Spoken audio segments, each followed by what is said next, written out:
Assalamualaikum semuanya. Semoga kita selalu diberi kesehatan, banyak rizki dan penuh keberkahan. Kisah Abu Nawas dan Pedang Emas. Suatu pagi yang cerah di Baghdad, suasana istana mendadak riuh karena datangnya peti besar berukir emas dari negeri seberang. Raja Harun ar-Rasyid, yang sedang sarapan roti datar dan madu, langsung menghentikan makannya. Buka peti itu, perintah sang raja. Para penjaga membuka dengan hati-hati.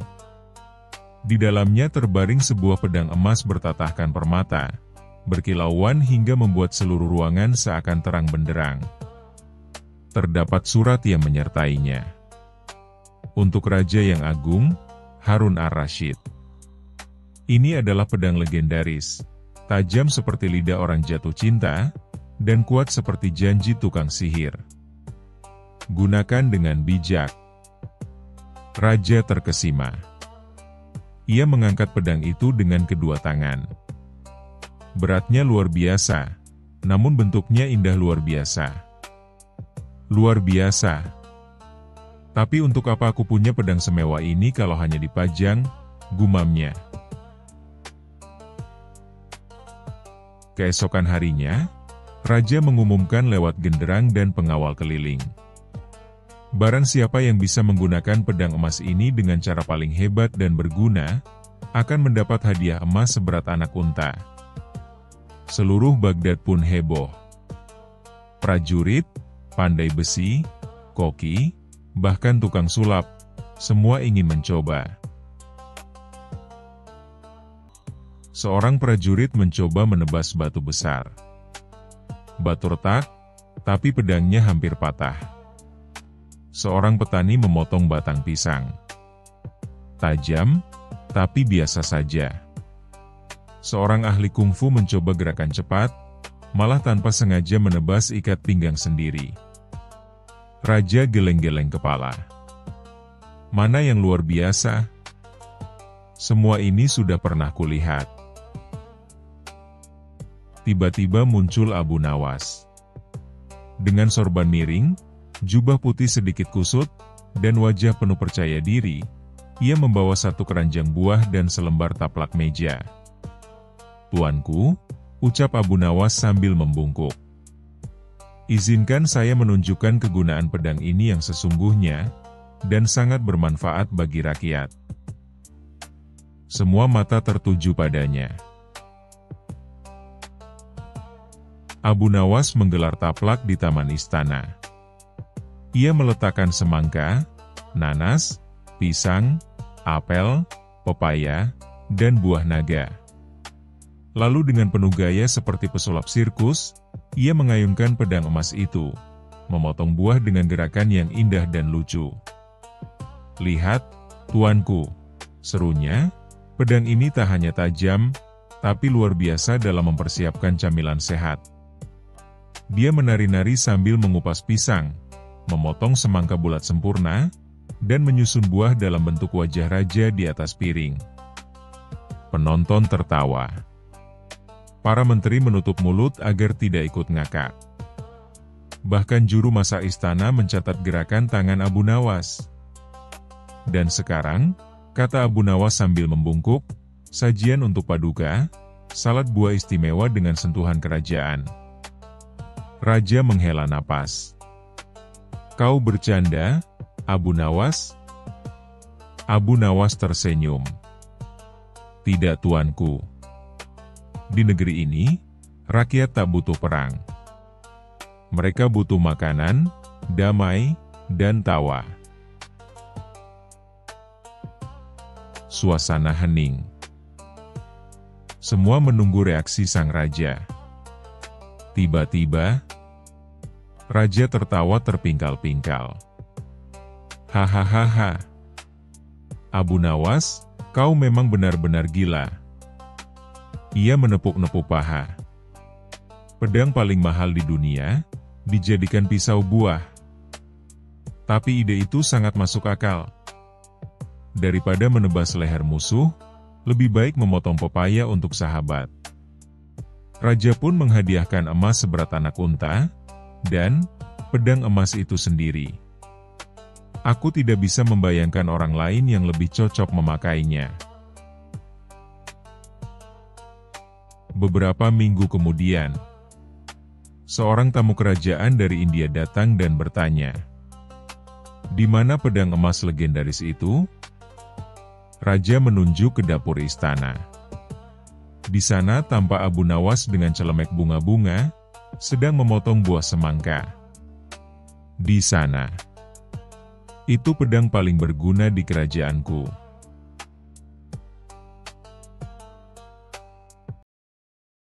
Kisah selanjutnya. Kisah Abu Nawas dan kotak musik ajaib.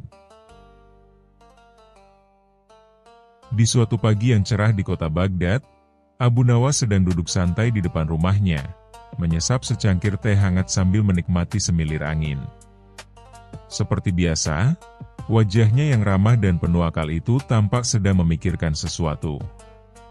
Tapi kali ini, bukan tentang bagaimana menipu penipu atau mengelabui pejabat korup, melainkan soal suara nyanyian dari kejauhan.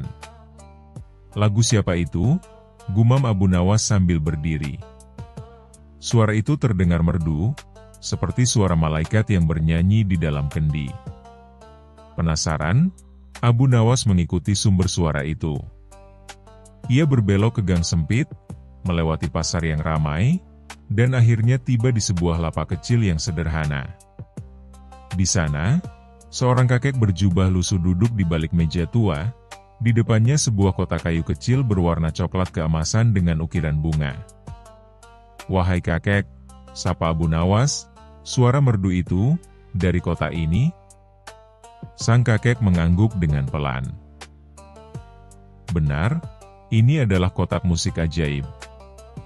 Bila kau membukanya, maka akan keluar nyanyian yang bisa membuat singa tertidur, raja menangis, dan pedagang lupa menghitung uang." Wah! Abu Nawas langsung berbinar. "Berapa harganya?" "Ah, ini bukan sembarang barang. Harganya tak bisa dinilai dengan dinar ataupun dirham. Tapi, saya punya satu barang yang bisa membuat unta tertawa," kata Abu Nawas dengan senyum licik. "Saya tukar dengan itu." Kakek itu penasaran. "Apa itu?" Abu Nawas mengeluarkan sesuatu dari kantong bajunya, ternyata hanya sebutir kacang. Kakek itu melongo. "Kacang?" Abu Nawas berkata dengan penuh wibawa, "Ya.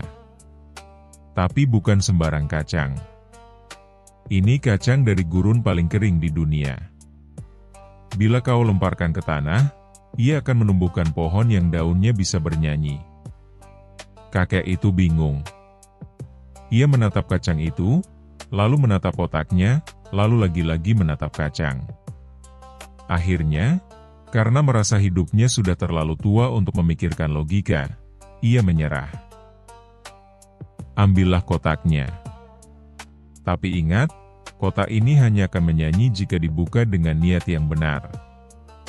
Abu Nawas mengangguk sok bijak, lalu lari terbirit-birit sambil tertawa puas. Keesokan harinya, Abu Nawas menggelar pertunjukan di alun-alun kota. Ia berdiri di atas peti, membawa kotak musik itu di tangannya. "Wahai rakyat Baghdad," serunya. "Hari ini, saya akan menunjukkan kotak musik yang bisa membuat keledai berdansa dan menteri menangis terseduh-seduh." Orang-orang berkumpul. Para pedagang menghentikan jualannya. Anak-anak meloncat kegirangan. Bahkan seekor ayam berhenti bertelur karena penasaran. Dengan gaya dramatis, Abu Nawas membuka kotak itu. Ti-i-ing. Ti-i-ing. La-la-el-a. Suara merdu keluar dari kotak itu. Namun, bukannya tenang, orang-orang langsung terkekeh. Lagu yang keluar ternyata sangat aneh. Liriknya berbunyi, "Jika kau punya kambing, jangan ajak menari. Nanti dia mabuk dan lari ke negeri pari." Seluruh alun-alun pun berguncang karena tawa. Bahkan si keledai tukang roti benar-benar mulai mengangkat kakinya dan berdansa. Berita tentang kotak ajaib Abu Nawas sampai ke telinga Baginda Raja. Ia penasaran, lalu memerintahkan pengawal, "Bawa Abu Nawas ke istana. Aku ingin dengar kotak itu bernyanyi." Ketika Abu Nawas datang, sang raja duduk di singgasananya dengan penasaran. Para menteri, penasihat, dan juru masak ikut menunggu. "Abu Nawas, apakah benar kotakmu bisa membuat keledai berdansa? Bahkan bisa membuat menteri bernyanyi?" "Tuanku," jawab Abu Nawas bangga. Dengan penuh gaya, ia membuka kotaknya. Ting, ting, ting, la la la. Kalau raja tak mandi seminggu, semua dayang akan minggat satu-satu. Seketika, suasana menjadi hening. Semua mata menatap Baginda. Raja mengerutkan dahi. "Apa maksudmu?" Abu Nawas langsung berkata dengan ekspresi polos, "Itu bukan saya yang menyanyi, tuanku. Itu dari kotaknya." Saya pun tak tahu kenapa tiba-tiba jadi nyindir raja, mungkin karena niatnya belum benar. Raja pun terdiam. Lalu perlahan, ia tertawa terbahak-bahak. "Hahaha. Abu Nawas, kau memang luar biasa. Kotakmu tak hanya menyanyi, tapi juga jujur." Setelah kejadian itu, kotak musik Abu Nawas menjadi terkenal. Tapi anehnya, setelah 1 minggu, kotak itu berhenti bernyanyi. Abu Nawas panik. Ia pergi mencari si kakek tua, tapi lapak itu sudah hilang. Tak ada jejak. Seolah-olah kakek itu dan kotak ajaibnya cuma ilusi. Namun Abu Nawas hanya tertawa sendiri. "Ah, mungkin kotaknya hanya ingin menghibur orang selama seminggu, setelah itu, giliran aku yang harus terus menghibur mereka." Sejak itu, Abu Nawas mulai membuat kotak-kotak musik mainan sendiri dengan isi suara dari mulutnya sendiri. Dan percaya atau tidak, orang-orang tetap membayar hanya untuk mendengarnya menyanyi lagu absurd seperti, "Kalau sandal kiri hilang di masjid, mungkin dia lari karena sedih." Terkadang, yang membuat sesuatu menjadi ajaib bukanlah benda itu sendiri, melainkan niat baik, tawa, dan imajinasi yang kita bawa bersamanya.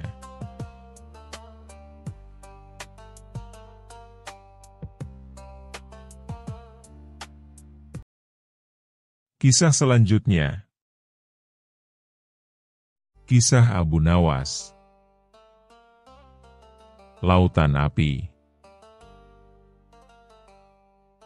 Di suatu pagi yang cerah, udara di kota Baghdad terasa lebih damai dari biasanya. Tapi ketenangan itu tak bertahan lama, sebab ada satu orang yang selalu berhasil mengusik kedamaian dengan cara yang kocak dan tak terduga. Siapa lagi kalau bukan Abu Nawas? Hari itu, Raja Harun al-Rashid sedang duduk di taman istana, menikmati secangkir teh hangat dan ditemani burung beo istana yang baru saja bisa mengucapkan kata, "Ampun, tuanku." Namun ketenangan raja pun terusik ketika salah satu menterinya, Menteri Kasim, datang tergopoh-gopoh. "Tuanku, tuanku, ini gawat." Raja langsung duduk tegak. "Ada apa, Menteri Kasim? Apakah istana terbakar? Apakah unta kesayanganku melarikan diri?" "Bukan, tuanku. Lebih parah dari itu. Abu Nawas sedang menciptakan kekacauan baru di pasar." Raja mendesah panjang. Abu Nawas lagi. Sungguh dia itu seperti semut di dalam celana, selalu bikin gelisah. Menteri Kasih menjelaskan bahwa Abu Nawas telah berdiri di tengah pasar dan mengumpulkan orang-orang sambil berteriak, "Aku akan menyeberangi lautan api." Mendengar ini, Raja tertawa geli. Tapi karena penasaran, ia memerintahkan prajurit untuk membawa Abu Nawas ke istana. Tak lama kemudian, Abu Nawas datang dengan langkah santai, wajahnya tetap ramah seperti biasa, meski para prajurit di belakangnya tampak kesal karena mereka disuruh mengejarnya hingga masuk ke dalam warung kebab. Raja bertanya, "Abu Nawas, aku dengar kau membuat keributan di pasar. Kau bilang ingin menyeberangi lautan api? Apa maksudmu? Jangan bilang kau ingin menyulut api di Sungai Tigris." Abu Nawas menjawab santai, "Oh tidak, tuanku. Saya hanya sedang berlatih untuk menghadapi masa depan." Raja mengernyit, "Maksudmu?" Abu Nawas menatap langit-langit istana seolah sedang melantunkan puisi. "Saya dengar, orang berdosa akan dilempar ke lautan api di akhirat. Maka saya pikir, kenapa tidak mulai latihan dari sekarang?" Seluruh istana hening. Lalu terdengar suara tawa kecil dari burung beo. "Ampun, tuanku. Ampun, tuanku." Raja tak bisa menahan tawa. "Kau ini benar-benar aneh, Abu Nawas. Tapi baiklah. Kalau kau ingin latihan menyeberangi lautan api, aku tantang kau melakukannya di halaman istana besok pagi. Jika berhasil, aku akan memberimu 500 keping emas. Jika tidak, kau harus mengangkat kotoran unta selama seminggu." Keesokan harinya, seluruh rakyat Baghdad berkumpul di halaman istana. Di tengah lapangan, Raja telah memerintahkan dibuatnya panggung besar berbentuk jembatan dengan api buatan dari lampu minyak dan kertas merah yang dikipasi agar berkibar seperti nyala api. "Apa ini?" tanya Abu Nawas, memeriksa jembatan itu. "Lautan api. Aku sudah bantu buatkan simulasi untukmu. Sekarang, silakan menyeberang jika kau memang berani," ujar Raja sambil tersenyum licik. Abu Nawas tampak bingung, lalu tiba-tiba ia berteriak, "Tunggu!" Semua orang terdiam. "Untuk menyeberangi lautan api, saya butuh sesuatu yang sangat penting. Seekor ikan." "Ikan?" Raja mengangkat alisnya. "Ya, tuanku. Saya ingin ikan yang sangat pemberani. Karena hanya ikan pemberani yang bisa menemani saya menyelam di lautan api." Raja mengangguk sambil menahan tawa. "Baiklah, beri dia seekor ikan dari kolam istana." Abu Nawas menerima ikan itu dengan serius, lalu duduk bersila di depan lautan api, menaruh ikan itu di mangkuk air, dan tidak melakukan apa-apa. 1 jam berlalu. 2 jam berlalu. Raja mulai kesal. "Apa yang sedang kau lakukan, Abu Nawas?" Abu Nawas menjawab dengan tenang, "Saya sedang menunggu ikannya selesai latihan renang api, tuanku. Kalau ikannya belum siap, saya tidak bisa menyeberang. Takut hangus bersama ikan." Raja berkata, "Abu Nawas, ini gila." Abu Nawas berdiri, menepuk tangan, dan berkata lantang, "Tuanku, justru itulah intinya. Menyeberangi lautan api bukanlah soal api, melainkan keberanian, imajinasi, dan kemampuan menunda kerja keras dengan alasan filosofis." Seluruh rakyat Baghdad terdiam, lalu tertawa terbahak-bahak. Bahkan raja pun ikut tertawa sampai teh hangatnya tumpah. Raja akhirnya berkata, "Abu Nawas, aku tak tahu apakah kau jenius atau hanya pemalas berkedok filsuf, tapi hari ini, kau berhasil lagi membuat seluruh istana tertawa." Ia pun menyerahkan 500 keping emas pada Abu Nawas. "Dan ikan ini, akan kuangkat jadi jenderal laut api," tambah Abu Nawas sambil mengangkat ikan ke udara seperti pahlawan film. Burung beo pun ikut berseru, "Ampun, jenderal ikan." Dan sejak hari itu, di Baghdad beredar kisah tentang seorang lelaki yang tak hanya menipu maut, tapi juga menipu api, hanya dengan imajinasi dan seekor ikan. Begitulah, kisah lucu dan penuh kelicikan dari Abu Nawas dan Lautan Api. Di dunia di mana logika seringkali dibungkus oleh lelucon, hanya Abu Nawas yang mampu membakar tawa, tanpa pernah menyalakan api sungguhan.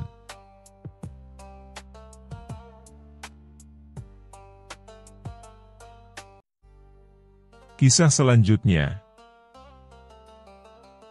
Kisah Abu Nawas. Pedang tidak berguna.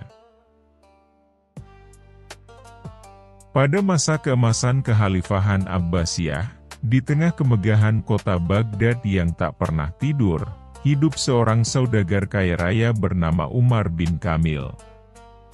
Ia bukanlah seorang prajurit, bukan pula seorang cendekiawan, melainkan seorang pedagang kain sutra yang pandai menumpuk harta dan sangat gemar pamer.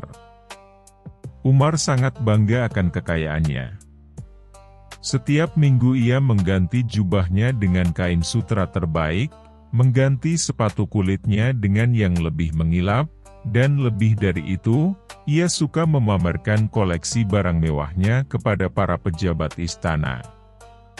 Tetapi, ada satu benda yang paling ia banggakan, sebuah pedang mahal yang dibelinya dari pedagang asing seharga 1.000 dinar emas.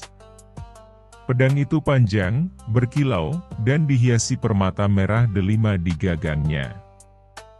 Bilahnya berlapis emas tipis, sementara sarungnya terbuat dari kulit unta langka yang dijahit dengan benang perak.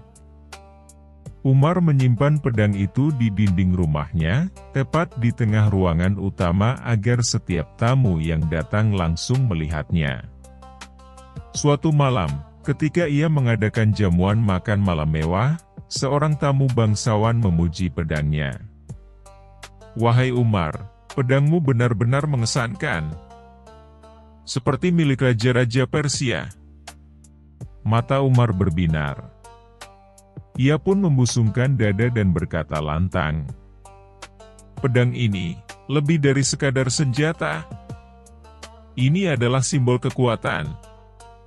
Aku yakin, andai aku berikan ini pada Baginda Raja, beliau pasti mengangkatku sebagai penasihat istana atau bahkan panglima."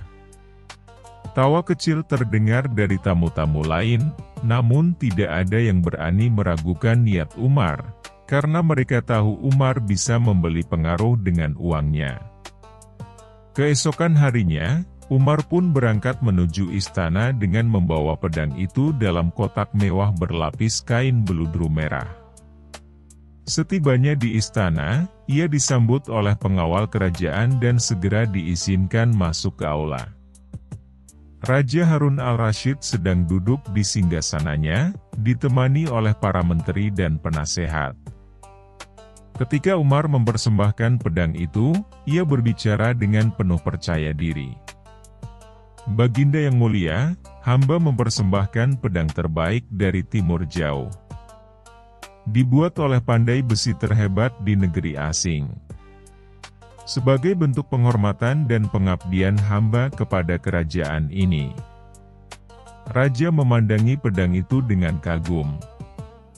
Memang terlihat seperti harta kerajaan. Tapi Raja Harun bukan hanya penguasa, ia juga seorang pemimpin cerdas yang tak mudah tertipu oleh penampilan. Beliau mencoba mengayunkan pedang itu, namun terasa berat, lamban, dan tak seimbang. Bahkan saat ditarik cepat, suara Swiss, yang biasa terdengar dari pedang tajam, tak muncul sama sekali. Raja mengernyit.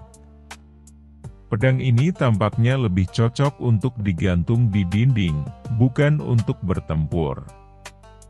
Umar tersenyum gugup. Baginda, itu hanya karena Baginda belum terbiasa menggunakannya.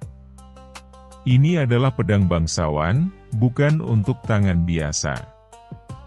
Raja terdiam. Lalu melirik salah satu penasihatnya dan berkata, "Panggil Abu Nawas. Aku ingin mendengar pendapat orang yang dikenal paling jujur dan cerdik di negeri ini." Tak lama kemudian, Abu Nawas datang dengan langkah tenang dan sorban putihnya berkibar ditiup angin. Wajahnya selalu terlihat damai namun menyimpan kecerdikan luar biasa. Setelah memberi salam, Raja menyerahkan pedang itu padanya. Abu Nawas, pria ini mengatakan pedang ini adalah yang terbaik. Tapi terasa tidak bisa dipakai. Apa pendapatmu? Abu Nawas menerima pedang itu. Ia menatapnya dari ujung bilah hingga gagangnya. Ia menimbang-nimbang pedang itu, lalu mencoba mengayunkannya ke udara. Sekali, dua kali, lalu ia tersenyum kecil. "Wahai Baginda," katanya sambil mengangguk pelan, "pedang ini, sungguh luar biasa. Luar biasa tidak berguna." Seluruh aula istana hening. Umar menatap Abu Nawas dengan mata membelalak. Abu Nawas melanjutkan, "Ini bukan pedang untuk pertempuran. Ini bukan senjata untuk melindungi negeri. Ini adalah benda pajangan. Terlalu berat untuk ditebas, terlalu licin untuk digenggam erat, dan terlalu tumpul untuk menakuti siapapun." Raja tertawa terbahak. Para menteri mulai ikut tertawa. Tapi Umar mencoba membela diri. "Tetapi, itu pedang mahal. Terbuat dari bahan terbaik." Abu Nawas mengangkat alis dan menjawab, "Mahal belum tentu berarti berguna. Seperti halnya kursi emas yang tak bisa diduduki, atau perahu permata yang tenggelam saat kena air." Raja Harun memandang Umar dan berkata, "Kau mencoba memoles kesombongan dengan emas dan mengira kami akan tertipu oleh kilauannya. Tapi istana ini tidak dibangun oleh barang pameran, melainkan oleh kejujuran dan akal sehat." Kemudian, Raja memerintahkan agar pedang itu diletakkan di ruang penyimpanan barang tak terpakai. Sementara Umar, yang berharap mendapatkan jabatan tinggi, malah disuruh menyumbangkan sejumlah hartanya untuk pembangunan benteng pertahanan di perbatasan. Sebelum meninggalkan istana, Abu Nawas menepuk bahu Umar dan berkata pelan, "Lain kali, jika kau ingin mengesankan raja, bawalah akal, bukan barang mewah yang tidak bisa dipakai." Dan begitulah, kisah tentang pedang yang indah tapi tak berguna menyebar ke seluruh Baghdad. Anak-anak pun membuat lagu dari cerita itu. Pedang mahal tak bisa tebas. Yang membawa malah jadi was-was. Lebih baik bawa otak cerdas daripada emas yang bikin lemas.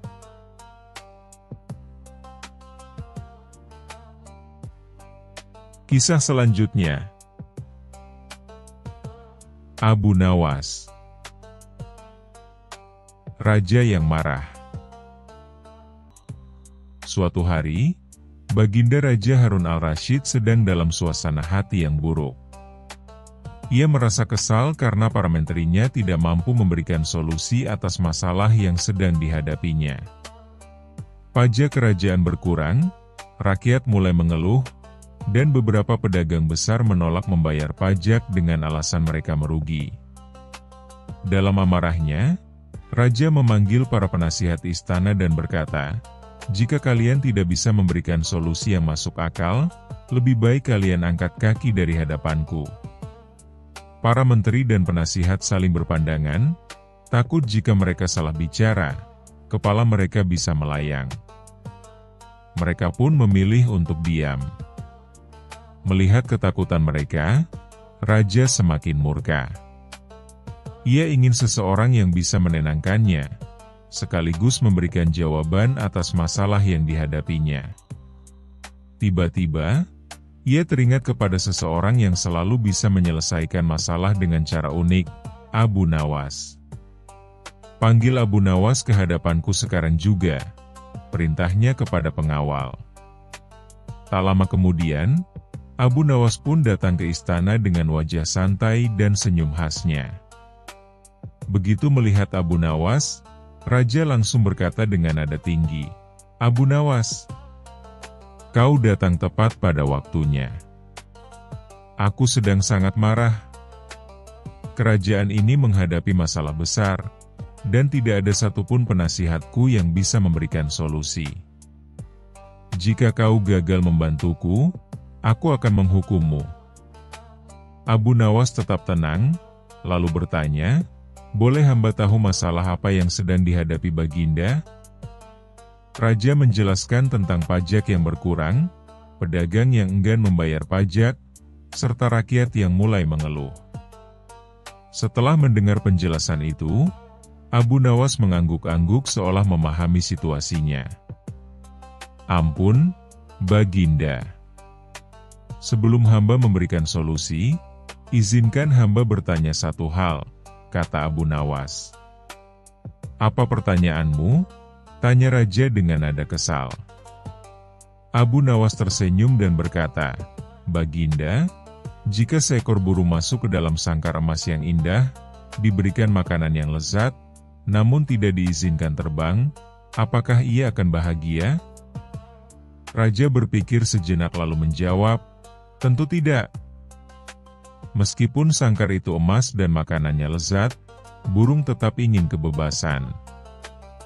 Abu Nawas tersenyum lebih lebar, begitu pula dengan rakyat dan pedagang, "Baginda, jika pajak terlalu tinggi dan peraturan terlalu mengekang, maka mereka akan merasa seperti burung dalam sangkar. Mereka mungkin tidak langsung memberontak, tetapi mereka akan mencari cara untuk melarikan diri dari beban tersebut." Raja mulai merenung. Amarahnya mulai mereda, namun ia tetap ingin menguji Abu Nawas. "Jadi, menurutmu apa yang harus kulakukan?" tanya raja. Abu Nawas berpikir sejenak, lalu berkata, "Hamba memiliki ide. Izinkan hamba menggelar sebuah pengumuman di alun-alun istana." Raja mengangguk dan memberikan izin. Keesokan harinya, Abu Nawas berdiri di tengah alun-alun istana dan berteriak, "Wahai rakyat Baghdad, Baginda Raja sangat murah hati. Mulai hari ini, siapapun yang memiliki keluhan tentang pajak atau perdagangan, boleh datang langsung ke istana dan menyampaikan pendapatnya. Tidak akan ada hukuman bagi yang berbicara jujur." Mendengar pengumuman ini, rakyat dan pedagang mulai berdatangan ke istana. Awalnya mereka ragu, tetapi setelah beberapa orang memberanikan diri berbicara dan ternyata tidak dihukum, yang lain pun mengikuti. Mereka menjelaskan bahwa pajak terlalu tinggi, harga barang naik, dan keuntungan mereka berkurang. Pedagang kecil bahkan mengaku kesulitan bertahan hidup. Setelah mendengar semua keluhan ini, raja akhirnya sadar bahwa kebijakannya memang perlu diubah. Dengan bimbingan Abu Nawas, raja akhirnya menurunkan pajak untuk pedagang kecil dan memberikan insentif bagi mereka yang membayar pajak tepat waktu. Dalam beberapa bulan, perdagangan kembali hidup, pemasukan kerajaan meningkat, dan rakyat merasa lebih sejahtera. Suatu hari, raja memanggil Abu Nawas ke istana dan berkata, "Abu Nawas, kau telah menyelamatkan kerajaanku dari krisis. Kau benar, seorang pemimpin harus mendengarkan rakyatnya. Karena jasa besarmu, aku akan memberimu hadiah. Katakan, apa yang kau inginkan?" Abu Nawas tersenyum dan menjawab, "Hamba tidak meminta emas atau perhiasan, Baginda. Hamba hanya berharap agar Baginda selalu berlaku adil dan bijaksana, karena itulah sebaik-baiknya hadiah bagi seluruh rakyat." Mendengar jawaban itu, Raja Harun al-Rasyid terharu. Ia semakin menghargai kecerdasan dan kebijaksanaan Abu Nawas. Sejak saat itu, ia selalu meminta pendapat Abu Nawas sebelum mengambil keputusan penting. Pesan moral: pemimpin yang baik adalah pemimpin yang mau mendengarkan rakyatnya. Terkadang, amarah bisa menghalangi pemikiran jernih. Maka, kita harus belajar untuk mengendalikan emosi. Kecerdasan bukan hanya tentang menjawab pertanyaan, tetapi juga tentang bagaimana mengubah cara pandang seseorang dengan bijak.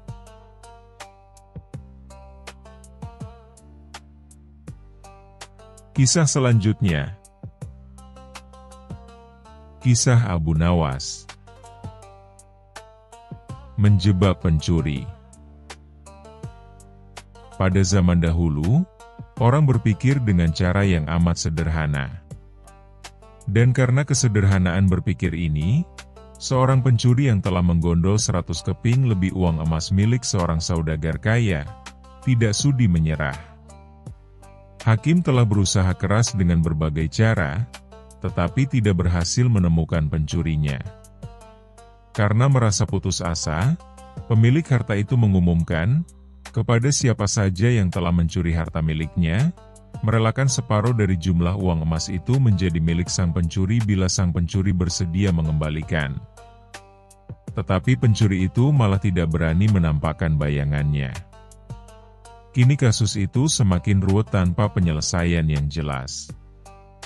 Maksud baik saudagar kaya itu tidak mendapat tanggapan yang sepantasnya dari sang pencuri.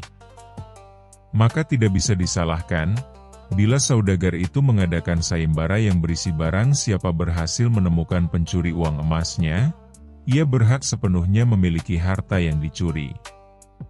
Tidak sedikit orang yang mencoba tetapi semuanya kandas. Sehingga pencuri itu bertambah merasa aman tentram karena ia yakin jati dirinya tak akan terjangkau. Yang lebih menjengkelkan adalah ia juga berpura-pura mengikuti sayembara. Tidak berlebihan bila dikatakan bahwa menghadapi orang seperti ini bagaikan menghadapi jin. Mereka tahu kita, sedangkan kita tidak. Seorang penduduk berkata kepada hakim setempat, "Mengapa Tuan Hakim tidak minta bantuan Abu Nawas saja?" "Bukankah Abu Nawas sedang tidak ada di tempat?" kata hakim itu balik bertanya. "Kemana dia?" tanya orang itu. "Ke Damaskus," jawab hakim. "Untuk keperluan apa?" orang itu ingin tahu. "Memenuhi undangan pangeran negeri itu," kata hakim. "Kapan ia datang?" tanya orang itu lagi. "Mungkin 2 hari lagi," jawab hakim. Kini harapan tertumpu sepenuhnya di atas pundak Abu Nawas. Pencuri yang selama ini merasa aman, sekarang menjadi resah dan tertekan. Ia merencanakan meninggalkan kampung halaman dengan membawa serta uang emas yang berhasil dicuri. Tetapi ia membatalkan niat, karena dengan menyingkir keluar daerah, berarti sama halnya dengan membuka topeng dirinya sendiri. Ia lalu bertekad tetap tinggal, apapun yang akan terjadi. Abu Nawas telah kembali ke Baghdad karena tugasnya telah selesai. Abu Nawas menerima tawaran mengikuti sayembara menemukan pencuri uang emas. Hati pencuri uang emas itu tambah berdebar tak karuan mendengar Abu Nawas menyiapkan siasat. Keesokan harinya, semua penduduk dusun diharuskan berkumpul di depan gedung pengadilan. Abu Nawas hadir dengan membawa tongkat dalam jumlah besar. Tongkat-tongkat itu mempunyai ukuran yang sama panjang. Tanpa berkata-kata, Abu Nawas membagi-bagikan tongkat-tongkat yang dibawanya dari rumah. Setelah masing-masing mendapat satu tongkat, Abu Nawas berpidato, "Tongkat-tongkat itu telah aku mantrai. Besok pagi kalian harus menyerahkan kembali tongkat yang telah aku bagikan. Jangan khawatir, tongkat yang dipegang oleh pencuri yang selama ini menyembunyikan diri akan bertambah panjang 1 jari telunjuk. Sekarang pulanglah kalian." Orang-orang yang merasa tidak mencuri tentu tidak mempunyai pikiran apa-apa. Tetapi sebaliknya, si pencuri uang emas itu merasa ketakutan. Ia tidak bisa memejamkan mata walaupun malam semakin larut. Ia terus berpikir keras. Kemudian ia memutuskan memotong tongkatnya sepanjang 1 jari telunjuk. Dengan begitu tongkatnya akan tetap kelihatan seperti ukuran semula. Pagi hari, orang mulai berkumpul di depan gedung pengadilan. Pencuri itu merasa tenang karena ia yakin tongkatnya tidak akan bisa diketahui karena ia telah memotongnya sepanjang 1 jari telunjuk. Bukankah tongkat si pencuri akan bertambah panjang 1 jari telunjuk? Ia memuji kecerdikan diri sendiri karena ia ternyata akan bisa mengelabui Abu Nawas. Antrian panjang mulai terbentuk. Abu Nawas memeriksa tongkat-tongkat yang dibagikan kemarin. Pada giliran si pencuri tiba, Abu Nawas segera mengetahui, karena tongkat yang dibawanya bertambah pendek 1 jari telunjuk. Abu Nawas tahu pencuri itu pasti melakukan pemotongan pada tongkatnya karena ia takut tongkatnya bertambah panjang. Pencuri itu diadili dan dihukum sesuai dengan kesalahannya. 100 keping lebih uang emas kini berpindah ke tangan Abu Nawas. Tetapi Abu Nawas tetap bijaksana, sebagian dari hadiah itu diserahkan kembali kepada keluarga si pencuri. Sebagian lagi untuk orang-orang miskin dan sisanya untuk keluarga Abu Nawas sendiri. Terima kasih sudah menonton. Jangan lupa like dan subscribe. Semoga keberkahan selalu dianugerahkan kepada kita semua. Wassalamualaikum.